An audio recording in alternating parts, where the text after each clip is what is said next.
Weddings are supposed to be the one day where everything, just for a moment, feels perfect. Where love wins, families unite, and you dance under fairy lights without thinking about anything but the next step. But that's not always how it goes, especially when your family thinks your happiness comes with conditions. My name's Landon.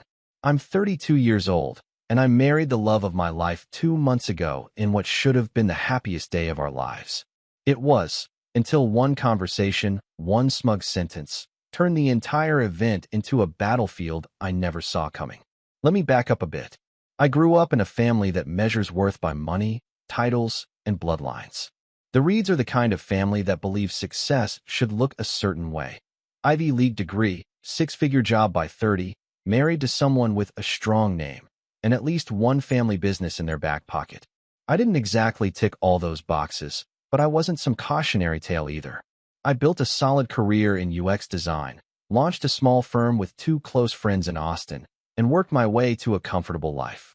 I didn't want yachts and legacy trusts. I just wanted enough to build a home with someone who made me feel seen. That person turned out to be Emery. Emery is everything my family pretends to be, but never is. Kind, grounded, and sharp in a way that doesn't beg for applause. We met at a community book drive I was volunteering at through work. She was helping a kid pick out a graphic novel, crouched next to him with this soft laugh that made the air feel easier. I remember thinking, she doesn't just listen, she hears people. We clicked fast, but deep. No games. No half-commitments.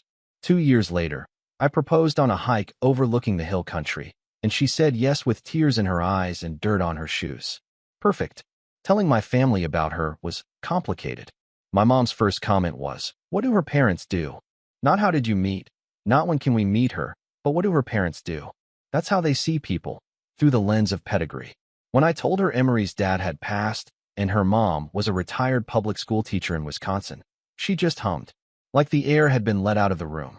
My uncle, though, Uncle Ross, took it even further. He made little jabs here and there. Make sure she's not after your savings.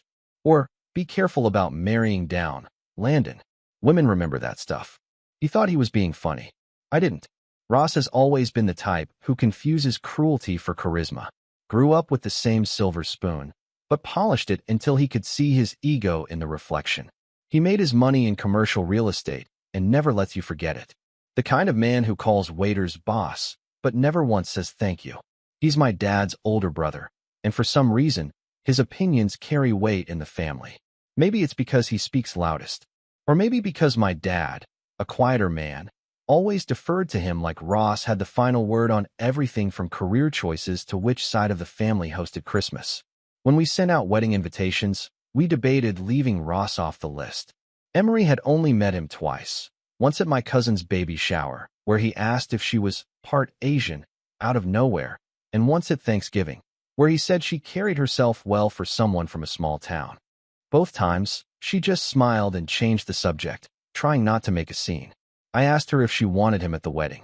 She said, "It's your family, Landon. I can handle one afternoon." I wish I hadn't let her. The planning process was stressful, but we managed to put together something beautiful. Emery's mom flew in early to help with details. Her brother, Wes, built the wooden arch we got married under. My family. They showed up late to the rehearsal dinner and complained the venue was too boho. My mom pulled me aside that night and asked if Emery's dress was going to be traditional or some artsy Pinterest thing. I brushed it off, but it stung. It always does, doesn't it? When the people who raised you treat the person you love like an accessory they didn't pick. But the day of the wedding was stunning. The weather held up, the music was perfect, and Emery looked like a dream. We exchanged vows we wrote ourselves, surrounded by fairy lights and wildflowers. I saw my best friend cry, my little niece toss petals like she was born for it, and Emery's mom clutch a handkerchief with pride in her eyes. I remember thinking, this is it. We made it. We're okay. We weren't. It happened during the reception, just after the toasts, just before the cake. Emery had stepped away to speak with some of my cousins, and I was chatting with my groomsmen near the bar. I saw Ross approach her out of the corner of my eye, drink in hand, that stupid half-smile he gets when he thinks he's about to drop some truth. I didn't think anything of it. I wish I had. A few minutes later, Emery came back. Her eyes were red, her lipstick smudged just slightly at the edge. She leaned in and whispered, "Can we talk?" I followed her to a quiet spot near the photo booth, and that's when she told me, word for word, "Your uncle just told me I seem like a sweet girl, but I married into the wrong side of the family. That I should have picked someone with better prospects." I stared at her, stunned. My stomach twisted. The blood rushed to my face so fast I thought I'd pass out. He said what? I didn't know what to say. I just walked away. The thing about love is that it isn't always gentle. Sometimes it burns through you like wildfire. And in that moment, all I could see was red. This man, this pompous, sneering excuse for an elder, had taken it upon himself to humiliate my wife at our wedding. In front of her friends. In front of mine. He'd decided his opinion mattered more than her dignity. Than our dignity. And I wasn't going to let it slide. I could have pulled him aside. Spoken quietly. Made a scene privately. That's what the mature part of my brain told me. But the other part, the part that had spent 32 years watching him bulldoze everyone around him while the family made excuses, decided it was time. Not just for Emery. For every insult that had ever been brushed off with. That's just how Ross is. So I walked to the DJ, grabbed the mic, and stopped the music. I didn't know exactly what I was going to say, but once I opened my mouth, the words just came. My voice shook at first, then steadied. Guests turned toward me, confused. My mom's smile faded. Emery stood near the edge of the dance floor, watching, hand trembling around her glass of sparkling cider. Ross. He looked amused. That wouldn't last. And that's where I'll stop for now, right at the edge. Right before the words that broke everything wide open. Right before the fallout that would leave cracks in my family we might never fill again. I didn't plan to blow up my wedding reception, but sometimes life hands you a mic and dares you to speak the truth. I stood there, holding the thing like it weighed 20 pounds, looking out at a sea of faces, some laughing, some confused, most just watching. Ross was mid-sip, leaning against a cocktail table like he was waiting for a joke. My dad was frozen. My mom started moving toward me, mouthing something I couldn't hear. But I didn't move. I didn't blink. I looked directly at Ross. "Hey, Uncle Ross," I said, my voice steady now. "Since you like giving advice to people's wives at their wedding, why don't you stand up and repeat what you just said to Emery?" Silence. Pure silence. Ross's smile stiffened. He set his glass down slowly. "What are you talking about?" "You know exactly what I'm talking about." I wasn't yelling, but I didn't need to. My voice was ringing off the tent walls. "You told my wife she seemed like a sweet girl, but she married into the wrong side of the family. That she should have picked someone with better prospects. You walked up to her, during our wedding, and decided that was the time to share your thoughts on her life choices." Gasps. Actual, audible gasps. Someone dropped a fork. Ross glanced around like he was being pranked. "You're making this a bigger deal than it is," he said, voice still calm, but now clipped at the edges. "It was just a comment." "Then say it again," I challenged. "Say it in front of everyone. If it's not a big deal." He didn't. He looked at my dad instead, as if asking for backup. But Dad didn't move. Not a word. Not a blink. Just sat there, like he was carved out of stone. Ross stood there alone. I turned back to the crowd. "We invited you here to celebrate with us. To support us. Not to judge or tear us down. And if anyone thinks it's okay to disrespect my wife, on our wedding day, you can see yourself out." Then I turned back to Ross and said the words I'd been holding back for years. "You've bullied your way through every family event like your money makes you untouchable. But today, you're not. Get out." The silence that followed wasn't awkward. It was electric. Emery was behind me now. I could feel her hand slip into mine. She didn't say anything. She didn't need to. Ross didn't storm out. He didn't apologize.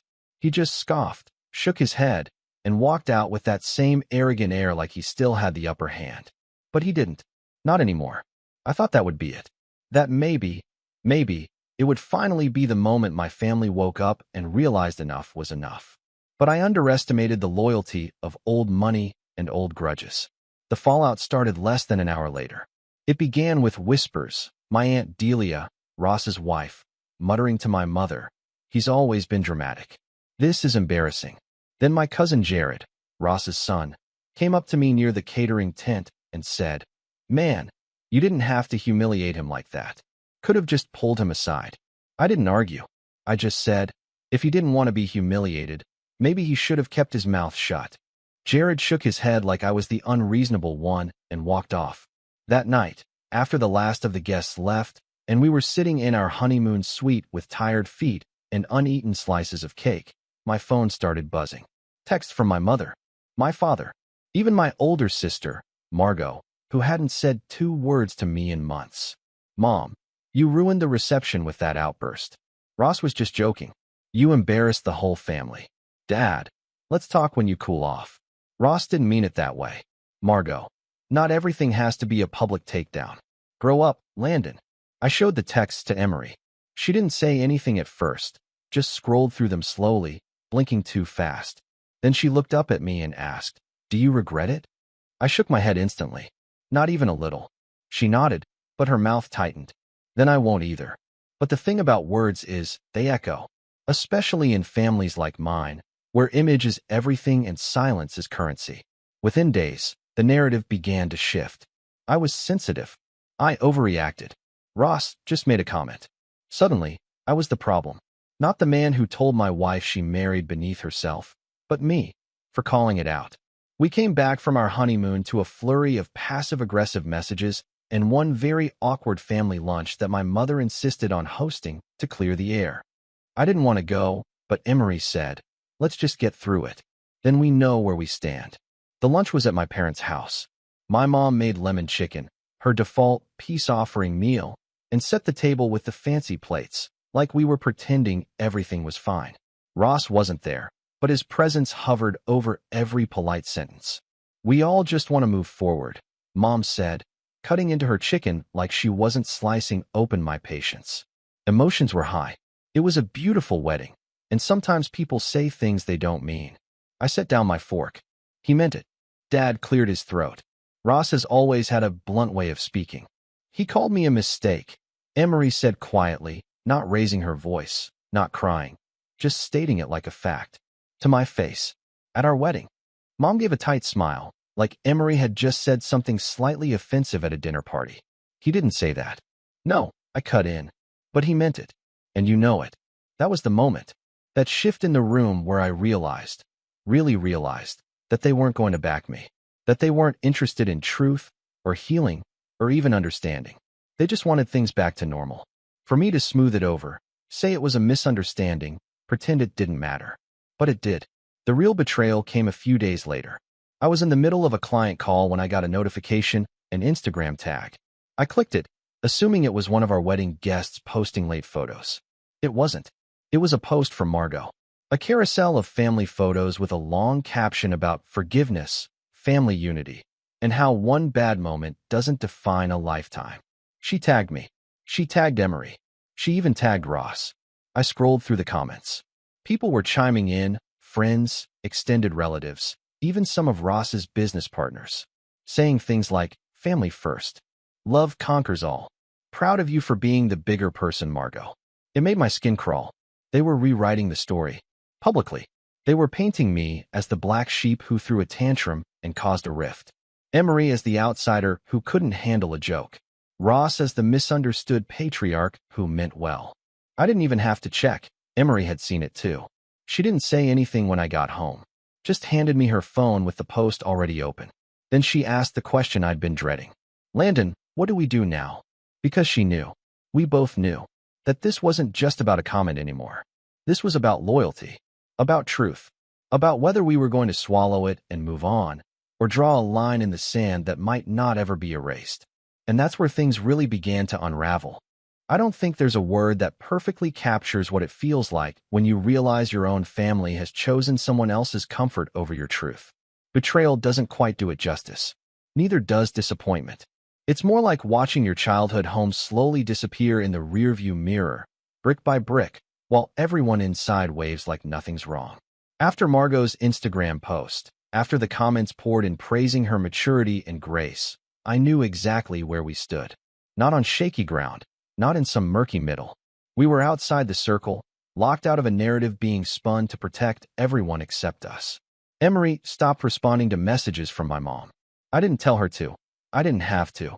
She's never been the type to keep people close out of obligation, and frankly, she'd already been far more patient than most would have. Meanwhile, I tried, at first, to explain. I sent Margot a long message, trying to spell it out. That Ross's comment wasn't just a bad moment. That her post made it look like Emery and I were ready to forgive and move on when we hadn't even had a real apology. Her reply? A thumbs up. Literally. That was it. If I'm being honest, the weeks after that were dark. Not dramatic, not explosive. Just heavy. Quiet. I stopped checking the family group chat, and when I finally did, it was filled with cheerful updates like nothing had happened. Photos from my cousin's engagement dinner. Invites to a brunch my mother organized for the girls. Emery wasn't included. Links to a new family shared album called Read Moments. I wasn't tagged in anything. Neither was she. I started sleeping later, working longer hours at the office just to avoid coming home and facing the silence between us. Not the kind that meant we were fighting, just the kind that builds when two people are carrying too much and don't know how to put it down. Emery tried to stay upbeat. She kept cooking our favorite meals, kept watching old comedy specials with me at night, even started planning a weekend road trip to reset. But I saw the tiredness in her eyes. The way her laughter didn't quite reach her face anymore. I knew it was my turn to lead us out of that fog, but for a while, I didn't know how. That changed with a phone call. It was from Wes, Emery's brother.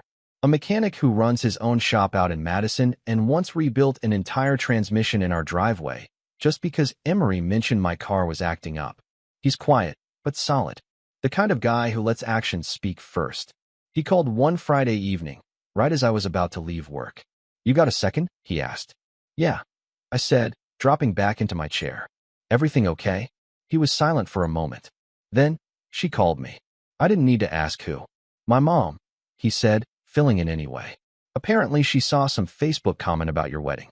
Something about Emery crying. She didn't know what happened until now."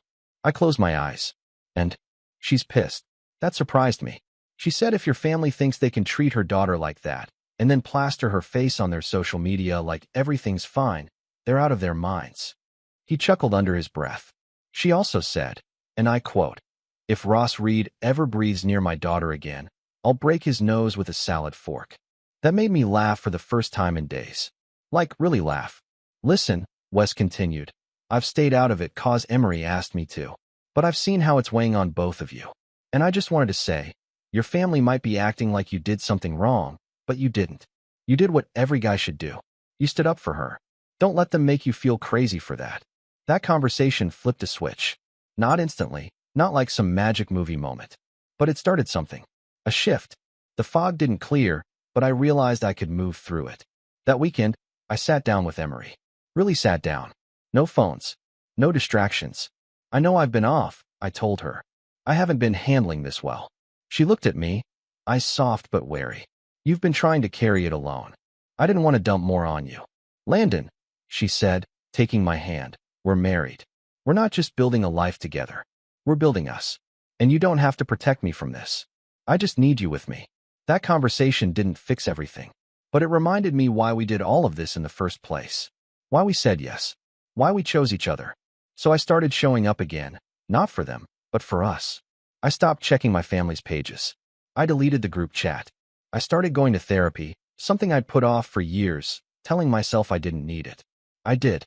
Badly. It helped me see the roots of all of this. How I'd spent my whole life tiptoeing around people who saw empathy as weakness and status as virtue. It helped me realize I wasn't just grieving a broken family dynamic. I was grieving the illusion that it had ever really been healthy in the first place. I poured more energy into my business. We'd been in a bit of a lull, with 2 clients dragging their feet and a third ghosting us altogether. Instead of wallowing, I revamped our pitch deck, reached out to some old contacts, and cold emailed 3 companies I'd been too intimidated to approach before.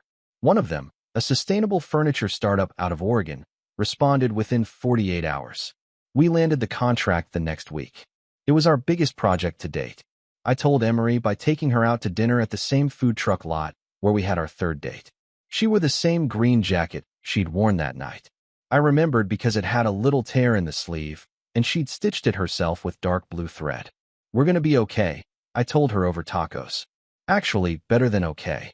She smiled, that real kind of smile, and said, "I never had any doubt." It didn't stop the pangs. Sometimes I'd see a family photo online or get a notification that someone from the Reed side tagged me in something, only to click and see they'd tagged the wrong Landon Reed. Other times, I get an email from a cousin I hadn't spoken to in years, pretending nothing happened. Hey, hope you and Emery are doing well. Are you coming to the lake house this summer? No, we weren't. But here's the thing about loss. When you stop clutching the broken pieces of what was, you make room for what can be. We started building our own traditions. Sunday morning walks to the farmer's market. Monthly game nights with Emery's co-workers.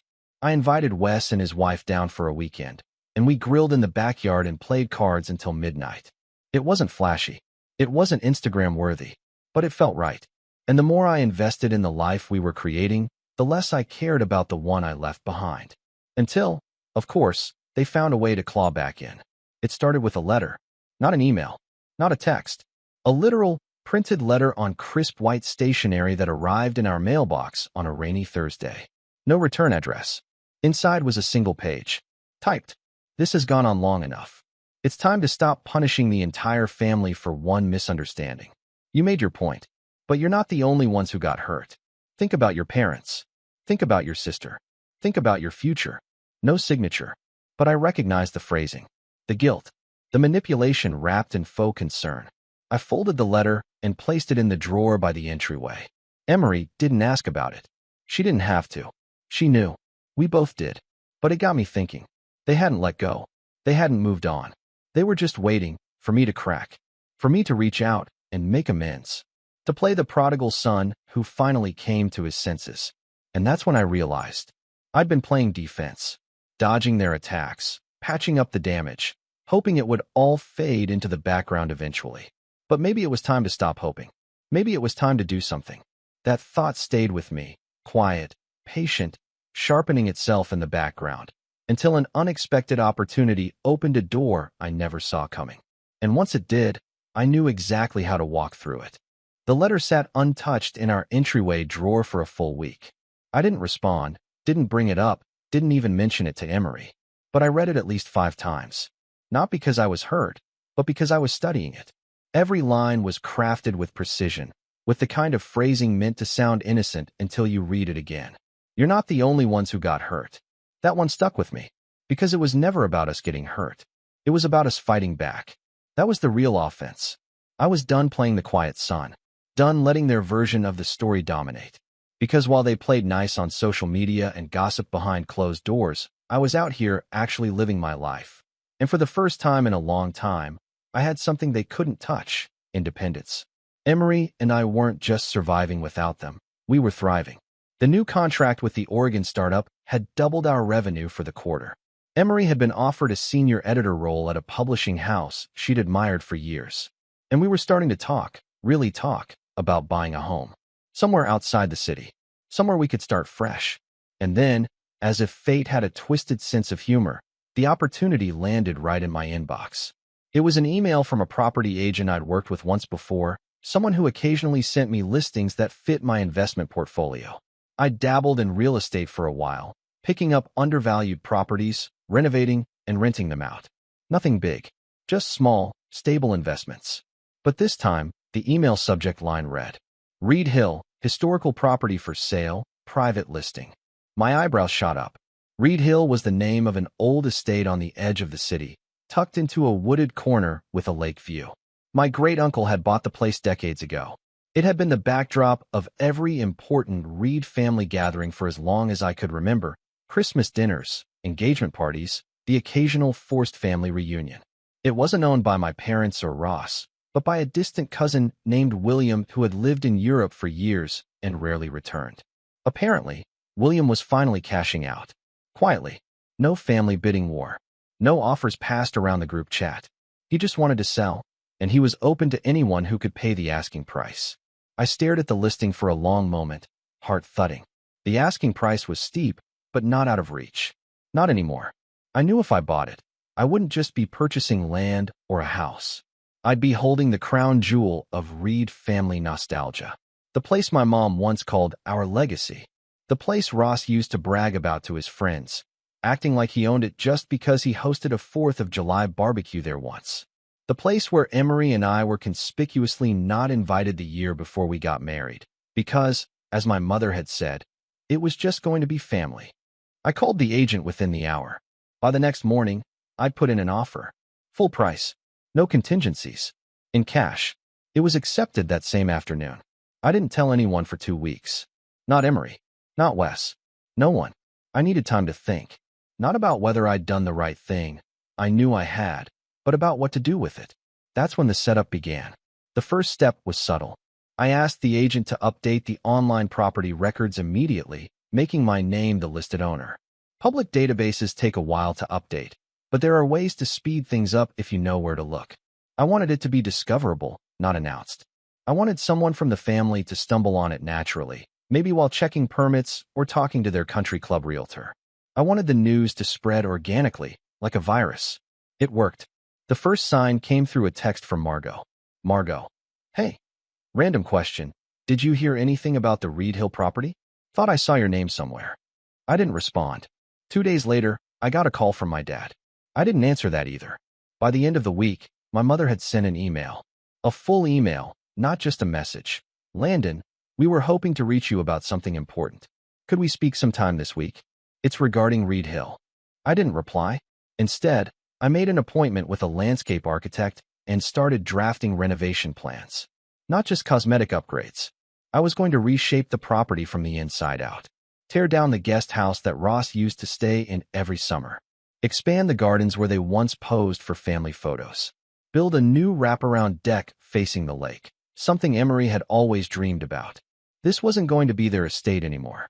It was going to be ours. But I wasn't done. The next step was psychological. I reached out to a friend of mine, Darren, who ran a local event management company. Darren owed me a favor from years ago when I helped him design a pitch deck that landed him a major hotel partnership.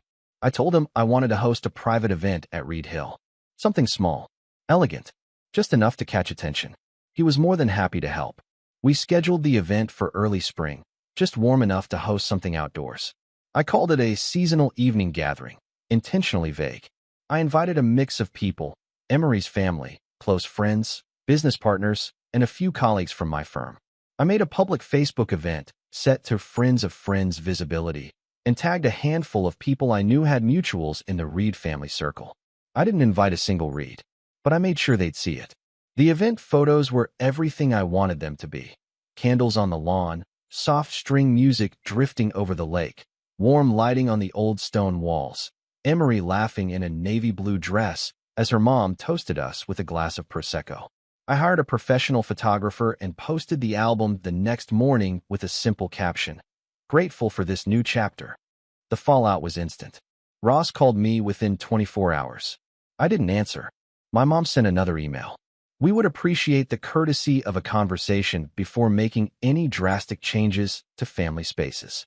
My dad, the most silent of them all, texted me a single line, "You've made your point." But I hadn't. Not yet. Because the final piece of the setup was still in motion. I started organizing a retreat, a long weekend getaway for small business owners and creatives. Something relaxed and collaborative. I called it the Hill Sessions. I built a website. I crafted an invite list. I even contacted local caterers and guest speakers. The idea was simple. Transform Reed Hill into something useful. Something ours. No more Christmas dinners with plastic smiles and silent wars across the table. This was going to be a place for building, not pretending. I told Emery about it one night while we were sitting on the new dock. She blinked at me for a moment, then let out a soft laugh. "You're really doing it, huh?" she asked. "Doing what?" "Taking the whole thing back." I shrugged. "Not for revenge." She tilted her head. "No, no," I said, smiling faintly. "For us." She leaned into me then, head on my shoulder, and said, "Then let's do it right." But here's the thing about revenge. Sometimes it doesn't need to scream. Sometimes it just needs to exist. Quiet, defiant, unshakable. And as spring approached, and word spread, and the Reed name started to fade from the hill that once bore it, I knew the final blow was coming. I just had to wait for the perfect moment to deliver it. I waited 3 full months before inviting them. The Reed Hill property had undergone its first wave of renovations by then.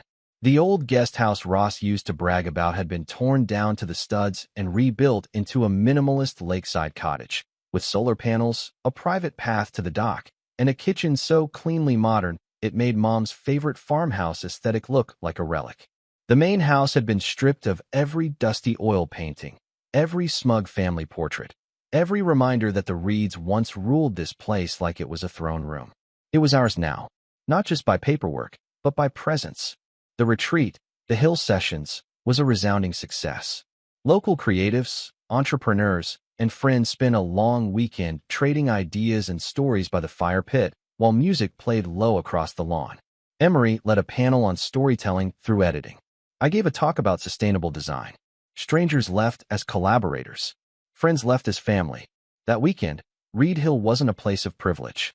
It was a place of purpose. That's when I knew the time was right. The final phase of my plan was about control. Not anger. Not shouting matches or Facebook rants. Just a quiet, decisive shift in who held the keys. I wrote a letter. One by one, I sent personal invitations to every member of the Reed family. My parents, Margot, Ross, even Jared. I called it a founder's brunch. Polished, neutral, almost corporate. No emotion, just a respectful, elevated tone. The kind they'd expect from someone who'd matured. The kind they'd trust. I hosted it on a Sunday morning, 3 weeks after the retreat, at Reed Hill. The driveway was freshly paved.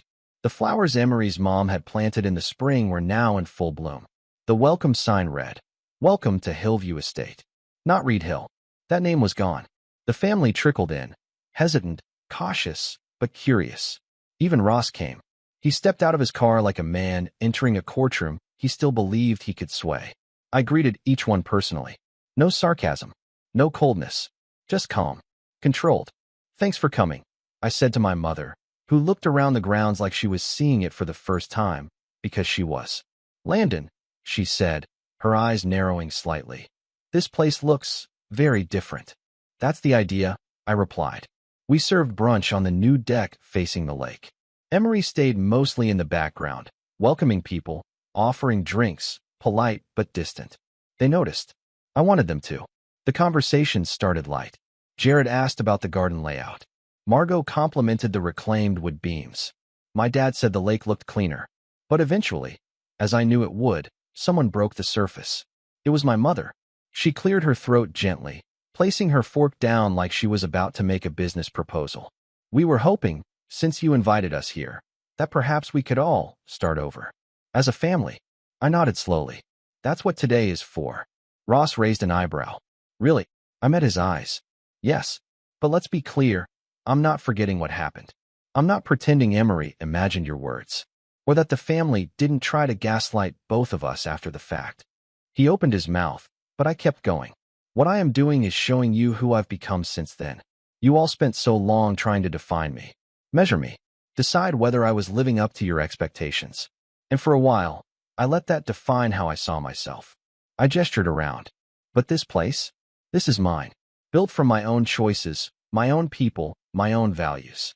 And you're sitting here today not because you're entitled to be, but because I invited you." My mother looked stunned. Margot blinked rapidly.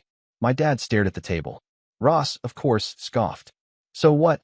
This was all a setup to humiliate us again," he said, pushing his chair back. "No," I said calmly. "This is an invitation to step into reality. I'm not part of your hierarchy anymore. There is no throne here, Ross. No family court where you get to cast judgment on people's worth. There's just a home. And you're either welcome here on the terms of mutual respect, or not at all." He stood, hands on his hips. "You've got some nerve, kid." I smiled. "Maybe. But I also have the deed." And then I pulled it out. An embossed folder from the county clerk's office. I opened it and laid the pages on the table. Not just the deed, but the renovation permits, the rezoning approvals, the name change application for Hillview Estate. Everything legal. Everything final. I watched the moment Ross realized it was over. Not just the argument, but the illusion that he still held sway over me. That he could sneer his way back into the center of the room. "You renamed it?" my father asked quietly. "Yes," I said. "The Reed name doesn't live here anymore." There was a long, ringing silence. Then Emery stepped forward, holding a tray of drinks.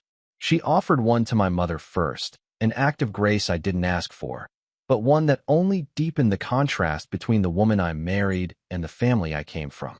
My mother hesitated, then took it. Ross didn't. He turned, muttered something about wasting his time, and walked off toward his car without another word. No one stopped him. The brunch continued, but lighter now. Less stiff.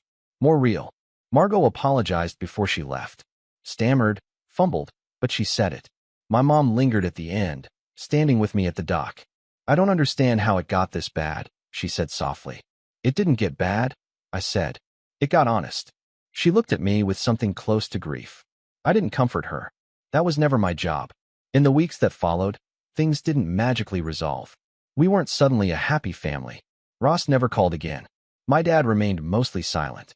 Margot reached out once more to share photos of her kids. I responded politely. Nothing more. But here's the thing. When you stop needing their validation, you get to build something better. Something of your own. Emery and I did that. We held our wedding reception in the wreckage of who they thought I was. And now, we live on top of it. Not in revenge, but in peace. And that's the part they'll never understand. When you stop chasing their approval, you start living on your own terms.